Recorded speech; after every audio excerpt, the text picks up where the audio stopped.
ಹಾಂ ಬಾತ್ರೂಮ್ ಮಾಡಿ ಎಲ್ಲಿ ಮುಂದೆ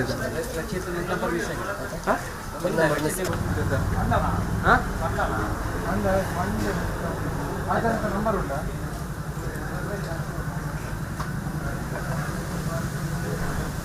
ಎಲ್ಲಿಂದ ಬಂದಿರ್ಬೇಕು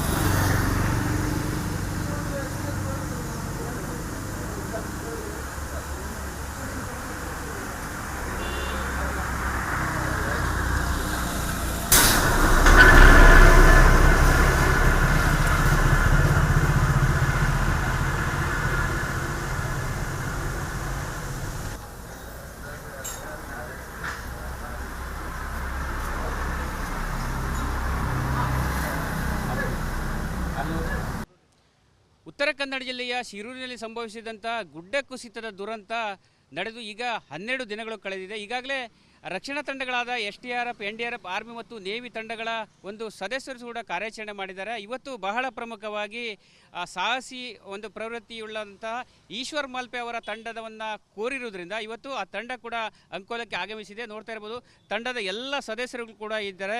ಈಗಾಗಲೇ ಕರ್ನಾಟಕ ರಾಜ್ಯ ಸೇರಿ ಬೇರೆ ಬೇರೆ ರಾಜ್ಯಗಳಲ್ಲೂ ಕೂಡ ವಿವಿಧ ಸಂದರ್ಭಗಳಲ್ಲಿ ದುರ್ಘಟನೆಯಾದ ಸಂದರ್ಭದಲ್ಲಿ ಈ ತಂಡ ಸ್ಥಳಕ್ಕೆ ಧಾವಿಸಿ ರಕ್ಷಣಾ ಕಾರ್ಯಗಳನ್ನು ಮಾಡಿತ್ತು. ಅದೇ ರೀತಿ ಕೂಡ ಹಲವು ಮೃತದೇಹಗಳನ್ನು ಅಡಿಯಲ್ಲಿ ಅಂದರೆ 100 ಅಡಿಯಲ್ಲಿ ಆಳದಿಂದ ಎತ್ತುವುದರ ಮೂಲಕ ಒಂದು ರೀತಿಯ ಗಮನ ಕೂಡ ಸೆಳೆದಿತ್ತು. ಈ ತಂಡ ಕೂಡ ಇವತ್ತು ಅಂಕೋಲಕ್ಕೆ ಆಗಮಿಸಿದೆ.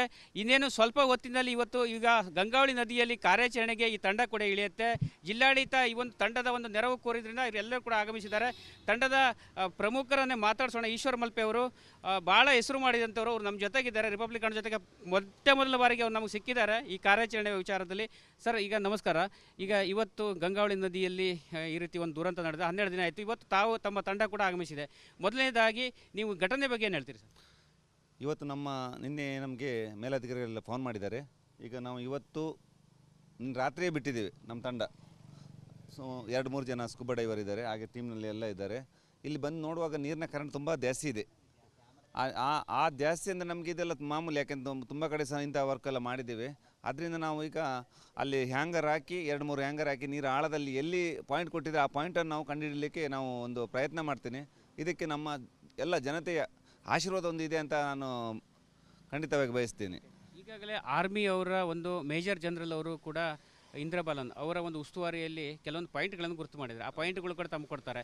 ಭಾಳ ಆಳವಾದ ಅಂದರೆ ಆಳದಿಂದ ಸುಮಾರು 40 ಅಡಿ ಆಳದವರೆಗೆ ಕಲ್ಲು ಮಣ್ಣುಗಳು ಸೇರಿದೆ, ವಾಹನಗಳು ಕೂಡ ಸೇರಿಕೊಂಡಿದೆ. ಹೀಗಾಗಿ ಒಂದು ಕಾರ್ಯಾಚರಣೆ ತುಂಬ ಕಠಿಣ ಕೂಡ ಆಗಿರುವಂಥದ್ದು. ಯಾವ ರೀತಿಯಾಗಿ ಮಾಡ್ತೀರಿ ಸರ್? ಇಲ್ಲ, ಇದು ತುಂಬ ಕ್ರಿಟಿಕಲ್ ಆಗಿದೆ. ಯಾಕೆಂದರೆ ನೀರು ನೋಡುವಾಗಲೇ ಗೊತ್ತಾಗಿದೆ. ಯಾಕೆಂದರೆ ನೀರು ಆಳದಲ್ಲಿ ಏನಿದೆ ಅಂತ, ಯಾಕೆಂದರೆ ತುಂಬ ಕಬ್ಬಿಣಗಳು, ಶೀಟ್ಗಳು ಮತ್ತು ಎಲ್ಲ ಏನೆಲ್ಲ ಇದೆ ಅಂತ ಹೇಳಲಿಕ್ಕಾಗಲ್ಲ. ಅದರಲ್ಲಿ ನಮಗೆ ಜೀವಕ್ಕೆ ಅಪಾಯ ಆಗುವ ಸಂದರ್ಭವೂ ಇರ್ತದೆ ಅದರಲ್ಲಿ.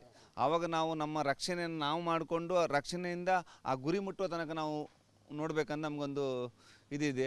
ಅದರಿಂದ ನಾವೊಂದು ಸಮಸ್ತ ದೇವರುಗಳನ್ನು ಜನಗಳೆಲ್ಲ ಒಂದು ಆಶೀರ್ವಾದದಿಂದ ಕೆಳಗೆ ಹೋಗಿ ಏನಿದೆ ಅಂತ ಅಲ್ಲಿ ಹೋಗಿ ಮತ್ತೆ ನೋಡಬೇಕಾಗ್ತದೆ. ಈಗ ಇವ್ರದ್ದು ಏನಾದರೂ ಸಹಕಾರ ತಗೊಳ್ತೀರಾ? ಆರ್ಮಿ ಮತ್ತು ನೇವಿಯರು ಕೂಡ ಇದ್ದಾರೆ, ಅವ್ರ ಸಹಕಾರವನ್ನು ತಗೊಳ್ತೀರಿ? ಖಂಡಿತವಾಗಿ ನಾನು ಮೊದಲು ಪ್ರಿಫರೆನ್ಸ್ ಕೊಡೋದು ನಮ್ಮ ದೇಶ ಕಾಯೋ ಗಡಿ ಭದ್ರತಾ ಆರ್ಮಿಯವರಿಗೆ. ಯಾಕೆಂದರೆ ಅವ್ರಿಗೆ ನಾನು ಯಾವತ್ತಿದ್ದರೂ ಅವ್ರಿಗೆ ನಾನು ಸೆಲ್ಯೂಟ್ ಕೊಡ್ತೀನಿ. ಅವರು ಯಾವ ಕೆಲಸ ಮಾಡುವಾಗ ಅವರು ಚಾಚಪ್ಪದೇ ಮಾಡ್ತಾರೆ. ಅದರಿಂದ ನಾನು ಅವ್ರ ಹತ್ರ ನಾನು ಮಾಡುವಾಗ ಅವ್ರನ್ನ ಕರ್ಕೊಂಡೆ ನಾವು ಟೀಮ್ ವರ್ಕಲ್ಲೇ ಮಾಡಬೇಕಂತ ಒಂದು ಡಿಸೈಡಲ್ಲಿ ಬಂದಿನಿ. ಯಾಕೆಂದರೆ ನಾವು ಮಾಡಿದ ಮೇಲೆ ನನಗೆ ಸಿಕ್ಕಿದರೆ ಮತ್ತೆ ಪಾಪ ಸರಿಯಾಗಲ್ಲ. ಅದರಿಂದ ಅವ್ರು ಇಷ್ಟು ದಿವಸ 12 ದಿವಸ ಕೆಲಸ ಮಾಡಿದ್ದಾರೆ ಅಲ್ಲಿ.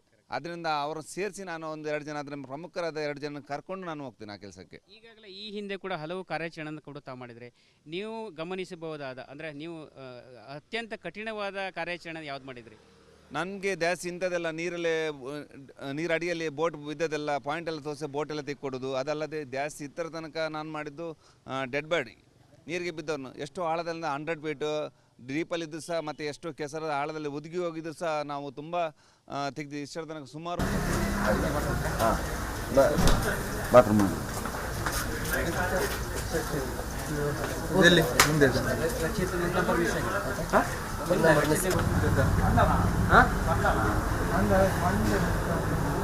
ನಂಬರ್ ಉಂಟಾ?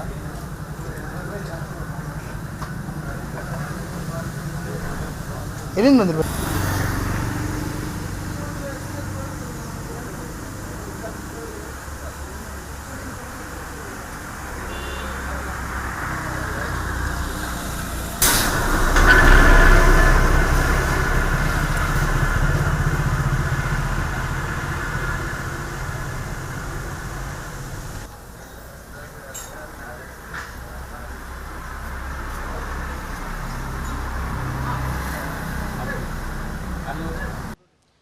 ಉತ್ತರ ಕನ್ನಡ ಜಿಲ್ಲೆಯ ಶಿರೂರಿನಲ್ಲಿ ಸಂಭವಿಸಿದಂಥ ಗುಡ್ಡ ಕುಸಿತದ ದುರಂತ ನಡೆದು ಈಗ 12 ದಿನಗಳು ಕಳೆದಿದೆ. ಈಗಾಗಲೇ ರಕ್ಷಣಾ ತಂಡಗಳಾದ SDRF, NDRF, ಆರ್ಮಿ ಮತ್ತು ನೇವಿ ತಂಡಗಳ ಒಂದು ಸದಸ್ಯರು ಕೂಡ ಕಾರ್ಯಾಚರಣೆ ಮಾಡಿದ್ದಾರೆ. ಇವತ್ತು ಬಹಳ ಪ್ರಮುಖವಾಗಿ ಸಾಹಸಿ ಒಂದು ಪ್ರವೃತ್ತಿಯುಳ್ಳಂತಹ ಈಶ್ವರ್ ಮಾಲ್ಪೆ ಅವರ ತಂಡದವನ್ನು ಕೋರಿರುವುದರಿಂದ ಇವತ್ತು ಆ ತಂಡ ಕೂಡ ಅಂಕೋಲಕ್ಕೆ ಆಗಮಿಸಿದೆ. ನೋಡ್ತಾ ಇರ್ಬೋದು, ತಂಡದ ಎಲ್ಲ ಸದಸ್ಯರು ಕೂಡ ಇದ್ದಾರೆ. ಈಗಾಗಲೇ ಕರ್ನಾಟಕ ರಾಜ್ಯ ಸೇರಿ ಬೇರೆ ಬೇರೆ ರಾಜ್ಯಗಳಲ್ಲೂ ಕೂಡ ವಿವಿಧ ಸಂದರ್ಭಗಳಲ್ಲಿ ದುರ್ಘಟನೆಯಾದ ಸಂದರ್ಭದಲ್ಲಿ ಈ ತಂಡ ಸ್ಥಳಕ್ಕೆ ಧಾವಿಸಿ ರಕ್ಷಣಾ ಕಾರ್ಯಗಳನ್ನು ಮಾಡಿತ್ತು. ಅದೇ ರೀತಿ ಕೂಡ ಹಲವು ಮೃತದೇಹಗಳನ್ನು ಅಡಿಯಲ್ಲಿ ಅಂದರೆ 100 ಅಡಿಯಲ್ಲಿ ಆಳದಿಂದ ಎತ್ತುವುದರ ಮೂಲಕ ಒಂದು ರೀತಿಯ ಗಮನ ಕೂಡ ಸೆಳೆದಿತ್ತು. ಈ ತಂಡ ಕೂಡ ಇವತ್ತು ಅಂಕೋಲಕ್ಕೆ ಆಗಮಿಸಿದೆ. ಇನ್ನೇನು ಸ್ವಲ್ಪ ಹೊತ್ತಿನಲ್ಲಿ ಇವತ್ತು ಈಗ ಗಂಗಾವಳಿ ನದಿಯಲ್ಲಿ ಕಾರ್ಯಾಚರಣೆಗೆ ಈ ತಂಡ ಕೂಡ ಇಳಿಯುತ್ತೆ. ಜಿಲ್ಲಾಡಳಿತ ಈ ಒಂದು ತಂಡದ ಒಂದು ನೆರವು ಕೋರಿದ್ರಿಂದ ಇವರೆಲ್ಲರೂ ಕೂಡ ಆಗಮಿಸಿದ್ದಾರೆ. ತಂಡದ ಪ್ರಮುಖರನ್ನೇ ಮಾತಾಡಿಸೋಣ. ಈಶ್ವರ್ ಮಲ್ಪೆ ಅವರು ಭಾಳ ಹೆಸರು ಮಾಡಿದಂಥವ್ರು, ಅವರು ನಮ್ಮ ಜೊತೆಗಿದ್ದಾರೆ. ರಿಪಬ್ಲಿಕ್ ಕನ್ನಡ ಜೊತೆಗೆ ಮೊದಲ ಬಾರಿಗೆ ಅವ್ರು ನಮಗೆ ಸಿಕ್ಕಿದ್ದಾರೆ ಈ ಕಾರ್ಯಾಚರಣೆ ವಿಚಾರದಲ್ಲಿ. ಸರ್, ಈಗ ನಮಸ್ಕಾರ. ಈಗ ಇವತ್ತು ಗಂಗಾವಳಿ ನದಿಯಲ್ಲಿ ಈ ರೀತಿ ಒಂದು ದುರಂತ ನಡೆದ 12 ದಿನ ಆಯಿತು. ಇವತ್ತು ತಾವು ತಮ್ಮ ತಂಡ ಕೂಡ ಆಗಮಿಸಿದೆ. ಮೊದಲನೇದಾಗಿ ನೀವು ಘಟನೆ ಬಗ್ಗೆ ಏನು ಹೇಳ್ತೀರಿ ಸರ್? ಇವತ್ತು ನಿನ್ನೆ ನಮಗೆ ಮೇಲಧಿಕಾರಿಗಳೆಲ್ಲ ಫೋನ್ ಮಾಡಿದ್ದಾರೆ. ಈಗ ನಾವು ಇವತ್ತು ರಾತ್ರಿಯೇ ಬಿಟ್ಟಿದ್ದೀವಿ ನಮ್ಮ ತಂಡ. ಸೊ 2-3 ಜನ ಸ್ಕೂಬಾ ಡೈವರ್ ಇದ್ದಾರೆ, ಹಾಗೆ ಟೀಮ್ನಲ್ಲಿ ಎಲ್ಲ ಇದ್ದಾರೆ. ಇಲ್ಲಿ ಬಂದು ನೋಡುವಾಗ ನೀರಿನ ಕರೆಂಟ್ ತುಂಬ ಜಾಸ್ತಿ ಇದೆ. ಆ ಜಾಸ್ತಿ ಅಂದರೆ ನಮಗೆ ಇದೆಲ್ಲ ಮಾಮೂಲಿ, ಯಾಕೆಂದ್ರೆ ತುಂಬ ಕಡೆ ಸಹ ಇಂಥ ವರ್ಕೆಲ್ಲ ಮಾಡಿದ್ದೀವಿ. ಅದರಿಂದ ನಾವು ಈಗ ಅಲ್ಲಿ ಹ್ಯಾಂಗರ್ ಹಾಕಿ 2-3 ಹ್ಯಾಂಗರ್ ಹಾಕಿ ನೀರು ಆಳದಲ್ಲಿ ಎಲ್ಲಿ ಪಾಯಿಂಟ್ ಕೊಟ್ಟಿದ್ರೆ ಆ ಪಾಯಿಂಟನ್ನು ನಾವು ಕಂಡುಹಿಡಲಿಕ್ಕೆ ನಾವು ಒಂದು ಪ್ರಯತ್ನ ಮಾಡ್ತೀನಿ. ಇದಕ್ಕೆ ನಮ್ಮ ಎಲ್ಲ ಜನತೆಯ ಆಶೀರ್ವಾದ ಒಂದು ಇದೆ ಅಂತ ನಾನು ಖಂಡಿತವಾಗಿ ಬಯಸ್ತೀನಿ.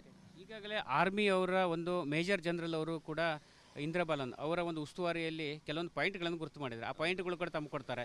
ಭಾಳ ಆಳವಾದ ಅಂದರೆ ಆಳದಿಂದ ಸುಮಾರು 40 ಅಡಿ ಆಳದವರೆಗೆ ಕಲ್ಲು ಮಣ್ಣುಗಳು ಸೇರಿದೆ, ವಾಹನಗಳು ಕೂಡ ಸೇರಿಕೊಂಡಿದೆ. ಹೀಗಾಗಿ ಒಂದು ಕಾರ್ಯಾಚರಣೆ ತುಂಬ ಕಠಿಣ ಕೂಡ ಆಗಿರುವಂಥದ್ದು. ಯಾವ ರೀತಿಯಾಗಿ ಮಾಡ್ತೀರಿ ಸರ್?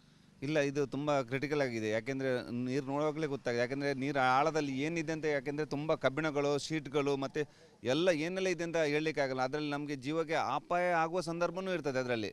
ಆವಾಗ ನಾವು ನಮ್ಮ ರಕ್ಷಣೆಯನ್ನು ನಾವು ಮಾಡಿಕೊಂಡು ರಕ್ಷಣೆಯಿಂದ ಆ ಗುರಿ ಮುಟ್ಟುವ ತನಕ ನಾವು ನೋಡಬೇಕಂತ ನಮಗೊಂದು ಇದಿದೆ. ಅದರಿಂದ ನಾವೊಂದು ಸಮಸ್ತ ದೇವರುಗಳನ್ನು ಜನಗಳೆಲ್ಲ ಒಂದು ಆಶೀರ್ವಾದದಿಂದ ಕೆಳಗೆ ಹೋಗಿ ಏನಿದೆ ಅಂತ ಅಲ್ಲಿ ಹೋಗಿ ಮತ್ತೆ ನೋಡಬೇಕಾಗ್ತದೆ.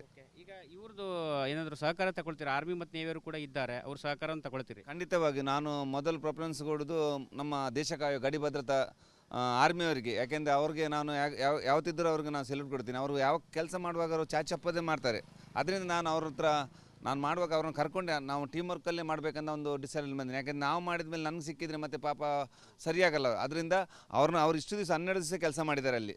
ಅದರಿಂದ ಅವ್ರನ್ನ ಸೇರಿಸಿ ನಾನು ಒಂದು 2 ಜನ ಅದರ ಪ್ರಮುಖರಾದ 2 ಜನ ಕರ್ಕೊಂಡು ನಾನು ಹೋಗ್ತೀನಿ ಆ ಕೆಲಸಕ್ಕೆ. ಈಗಾಗಲೇ ಈ ಹಿಂದೆ ಕೂಡ ಹಲವು ಕಾರ್ಯಾಚರಣೆಯನ್ನು ಕೂಡ ತಾವು ಮಾಡಿದರೆ, ನೀವು ಗಮನಿಸಬಹುದಾದ ಅಂದರೆ ನೀವು ಅತ್ಯಂತ ಕಠಿಣವಾದ ಕಾರ್ಯಾಚರಣೆ ಯಾವ್ದು ಮಾಡಿದ್ರಿ?